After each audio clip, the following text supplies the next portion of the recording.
En 2006, quand j'ai terminé la série Amos d'Aragon, j'ai vécu comme une sorte de vide. J'avais vécu avec mes personnages pendant 5 ans, matin, midi, soir. Puis j'avais pas de projet majeur à me mettre sous la dent comme romancier. Et je cherchais autour et pendant 1 an, j'ai cherché. Jusqu'à ce que je fasse un voyage en Bulgarie, puis en Roumanie, sur les traces de Dracula.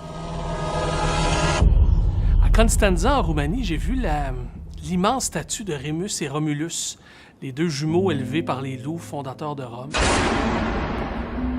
Puis ensuite, je me suis promené dans les Carpates jusqu'à Bran, le château de Dracula. Et là, je me suis posé une question, une essentielle question. Je me suis dit, mon Dieu, il existe l'histoire du premier des vampires, mais il n'existe pas l'histoire du premier des loups-garous. C'est comme ça qu'est née la série Werewolf. Werewolf aura 6 tomes.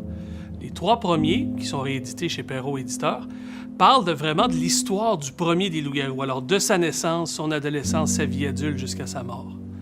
Et la deuxième partie, les 3 derniers de la série, parleront de ce que sont devenus les loups-garous dans le monde actuel et quelle position ils occupent et ce qu'ils font.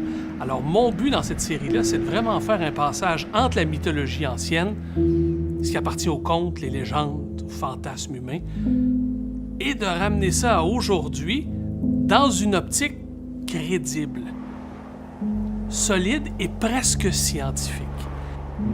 C'est ce que sera, et c'est ce qu'est, la série Werewolf.